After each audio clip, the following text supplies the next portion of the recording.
ओम नमो भगवते वासुदेवाय नमः। स्वागत है आप सभी का मेरे यूट्यूब चैनल पर। मैं हरिओम शर्मा आज आपको निर्जला एकादशी के बारे में जानकारी दूंगा। निर्जला एकादशी का व्रत किस प्रकार से रखना है, निर्जला एकादशी का क्या महत्व है, कौन सी कथा है, ये संपूर्ण जानकारी आपको इस वीडियो के माध्यम से प्राप्त होगी। जो भी चैनल पर पहली बार आए चैनल को सब्सक्राइब करें, बगल में बेल आइकन बटन को दबाएं हर वीडियो का नोटिफिकेशन पाने के लिए। भगवान श्री कृष्ण कहते हैं धर्मराज युधिष्ठिर, निर्जला एकादशी का सबसे बड़ा महत्व होता है। जो व्यक्ति निर्जला एकादशी का व्रत करते हैं उनके जीवन में आ रहे सारे कष्टों का निवारण हो जाता है। व्यक्ति को सभी एकादशियों का यानी महीने के कृष्ण पक्ष और शुक्ल पक्ष की दोनों एकादशियों का व्रत रखना चाहिए। महीने में 2 एकादशी आती हैं, दोनों एकादशियाँ समान हैं, लेकिन साल की सबसे बड़ी एकादशी निर्जला एकादशी होती है। जो व्यक्ति साल भर व्रत न रख सकें उनको निर्जला एकादशी के दिन व्रत रखना चाहिए। इससे साल की 24 एकादशियों का फल प्राप्त हो जाता है। यही प्रश्न श्री भीमसेन ने व्यास जी से कहा था। श्री भीमसेन बोले व्यास जी से बोले कि हे पितामह, भ्राता युधिष्ठिर, माता कुंती, द्रौपदी, नकुल, सहदेव आदि सब एकादशी के दिन अन्न खाने को मना करते हैं, परंतु मैं उनसे कहता हूँ कि भाई भक्ति पूर्वक भगवान की पूजा आदि तो मैं कर सकता हूँ, दान भी दे सकता हूँ, परंतु भोजन के बिना नहीं रह सकता। यह सुनकर व्यास जी कहने लगे कि हे भीमसेन, यदि तुम नरक को बुरा और स्वर्ग को अच्छा समझते हो तो प्रति मास की दोनों एकादशियों को अन्न मत खाया करो। तब भीमसेन ने कहा कि हे पितामह, मैं तो पहले ही कह चुका हूँ कि मैं भोजन के बिना नहीं रह सकता। यदि वर्ष में कोई एक ही व्रत हो तो मैं रख सकता हूँ। मेरे पेट में वक्र नाम वाली अग्नि है, मैं अन्न के बिना पूरा उपवास तो क्या एक समय भी बिना भोजन के नहीं रह सकता। अतः आप मुझे कोई ऐसा उपाय बताइए जो वर्ष में केवल एक ही बार करना पड़े और मुझको स्वर्ग की प्राप्ति हो। व्यास जी कहने लगे कि हे पुत्र, बड़े बड़े ऋषियों ने अनेकों शास्त्र आदि बनाए हैं जिनमें वर्णित उपायों के द्वारा थोड़ी परिश्रम से ही स्वर्ग की प्राप्ति हो जाती है, परंतु उन शास्त्रों में भी दोनों पक्षों की एकादशियों का व्रत मुक्ति के लिए लिखा गया है। जो व्यक्ति दोनों एकादशियों का व्रत करते हैं उन्हें कभी भी किसी भी प्रकार का दुख नहीं होता, उनके सभी पापों का नाश हो जाता है और सहज में ही मुक्ति की प्राप्ति हो जाती है।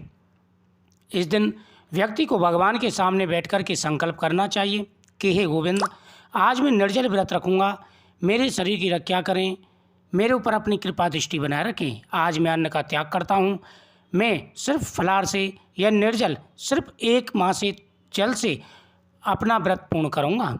इस प्रकार से भगवान के सामने संकल्प करें। भगवान के सामने तिल तथा तुलसी पत्र, फल, फूल आदि अर्पण करें। भगवान के सामने बैठ कर के ओम नमो भगवते वासुदेवाय नमः मंत्र का जाप करें।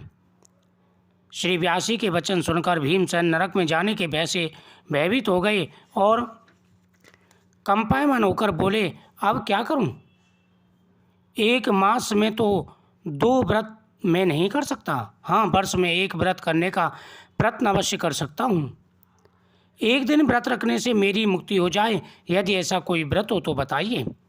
यह बात सुनकर व्यास जी कहने लगे कि वृष और मिथुन की संक्रांति के बीच ज्येष्ठ मास से शुक्ल पक्ष की जो एकादशी आती है उस एकादशी का नाम निर्जला है। तुम उस एकादशी का व्रत करो। इस एकादशी के व्रत में स्नान और आचमन के सिवा जल वर्जित है। जब यह बात सुनी तो भीमसेन कांपने लगे और कहने लगे कि हे व्यास जी पितामह, कृपा करके कोई ऐसा व्रत बताइए जिसके करने से मुझे मुक्ति की प्राप्ति हो और वह व्रत साल में सिर्फ 1 बार ही आए। महीने में 2 व्रत तो मैं नहीं रख सकता। हाँ, अगर साल में कोई 1 व्रत आए तो मैं अवश्य रख सकता हूँ। व्यास जी कहने लगे कि हे भीमसेन, ज्येष्ठ मास के शुक्ल पक्ष की जो एकादशी आती है उसे निर्जला एकादशी कहते हैं। तुम्हें उस एकादशी का व्रत अवश्य करना चाहिए। उस एकादशी का व्रत करने से 24 एकादशियों का यानी साल की संपूर्ण एकादशियों का फल प्राप्त हो जाता है। व्यक्ति के जाने अनजाने में किए गए सारे पापों का नाश हो जाता है और उसे वैकुंठ लोक की प्राप्ति होती है। इसलिए तुम्हें निर्जल एकादशी का व्रत करना चाहिए। तुम उस एकादशी का व्रत करो। इस एकादशी के व्रत में स्नान और आचमन के सिवा जल वर्जित है। आचमन में 6 माह से जल से अधिक नहीं होना चाहिए, अन्यथा वह मदपान के सदृश हो जाता है। इस दिन भोजन नहीं करना चाहिए क्योंकि भोजन करने से व्रत नष्ट हो जाता है।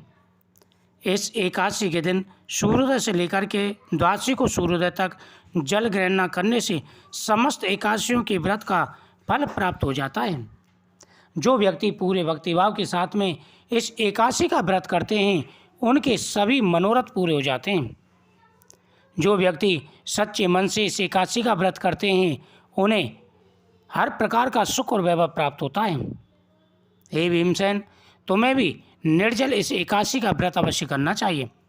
इस एकादशी का व्रत करने से अवश्य ही तुम्हारी हर मनोकामना पूरी होगी। एकादशी के सूर्योदय से लेकर के द्वादशी के सूर्योदय तक इसमें अन्न नहीं खाना है, ज़्यादा जल नहीं पीना है। जो व्यक्ति बीमार हों, असमर्थ हों, तो वह जल पी सकते हैं या फलाहार ले सकते हैं। जैसे भी आपको व्रत रखना है उसी प्रकार से भगवान के सामने आपको संकल्प करना चाहिए। द्वादशी को सूर्योदय से पहले उठकर स्नान आदि करके ब्राह्मणों को दान आदि देना चाहिए। निर्जल एकादशी का व्रत तुमने रखा है तो द्वादशी के दिन सूर्योदय से पहले उठ जाएं और सभी को ब्राह्मण को दान आदि देकर के उनको संतुष्ट करें। इसके पश्चात भूखे और सतपात ब्राह्मणों को भोजन कराकर फिर स्वयं भोजन करना चाहिए। इसका फल 1 वर्ष की संपूर्ण एकादशियों के फल के बराबर होता है। व्यास जी कहने लगे कि हे भीमसेन, यह मुझको स्वयं भगवान ने बताया है। इस एकादशी का पुण्य समस्त तीर्थों और दानों से बढ़कर है। केवल एक दिन मनुष्य निर्जल रहने से पापों से मुक्त हो जाता है। जो मनुष्य निर्जल एकादशी का व्रत करते हैं उनको मृत्यु के समय यमदूत आकर नहीं घेरते, वरन भगवान विष्णु के पादर से उसको पुष्पक विमान में बैठा करके स्वर्गलोक को ले जाते हैं। जो व्यक्ति पूरे नियम पूर्वक इस एकादशी का व्रत करते हैं, भीमसेन, इस व्रत को स्वयं भगवान ने मुझे बताया है। जो व्यक्ति नियम पूर्वक इस एकादशी का व्रत करते हैं उन्हें मृत्यु के समय यमदूत नहीं बल्कि भगवान के पादर से आकर के सीधा बैकुंठ लोक को ले जाते हैं। अतः संसार जनों को यह सर्वश्रेष्ठ निर्जल एकादशी का व्रत अवश्य करना चाहिए। उस दिन ओम नमो भगवते वासुदेवाय नमः इस मंत्र का उच्चारण तथा गोदान भी करना चाहिए। व्यास जी के आज्ञानुसार भीमसेनी भी इस व्रत को किया था। इसी कारण इस एकादशी को भीमसेनी या पांडवी एकादशी भी कहते हैं। निर्जला व्रत रखने से प्रथम भगवान का पूजन करके यह प्रार्थना करें कि हे भगवान, आज मैं निर्जल व्रत रखूँगा, दूसरे दिन भोजन करूँगा, मैं इस व्रत को श्रद्धापूर्वक करूँगा, अतः आपकी कृपा से मेरे सब पापों का नाश हो। एक दिन 1 गड़ा वस्त्र से ढककर स्वर्ण सहित दान करना चाहिए। जो मनुष्य इस व्रत को करते हैं उनको करोड़ पल सोने के दान का फल मिलता है, और जो इस दिन यज्ञ आदि करते हैं उनका फल तो वर्णन ही नहीं किया जा सकता। इस एकादशी के व्रत से मनुष्य विष्णु लोक को प्राप्त होता है। जो मनुष्य इस दिन अन्न खाते हैं वे चांडाल के समान हैं और अंत में नरक में जाते हैं। ब्रह्मत्यारी, मदपान करने वाले, चोर तथा गुरु के साथ द्वेष करने वाले भी इस व्रत के करने से स्वर्गलोक को जाते हैं। हे कुंती पुत्र, तुम्हें भी इस व्रत को करना चाहिए। श्रद्धापूर्वक व्रत को करने के बाद सर्वप्रथम भगवान का पूजन, गोदान, ब्राह्मणों को मिष्टान तथा दक्षिणा देनी चाहिए। निर्जला के दिन अन्न, वस्त्र, छत्र, उपनाह, जूती आदि का दान करना श्रेष्ठ है। जो मनुष्य भक्ति पूर्वक इस कथा को सुनते पढ़ते हैं उनको स्वर्ग की प्राप्ति होती है। ओम नमो भगवते वासुदेवाय नमः। जय श्री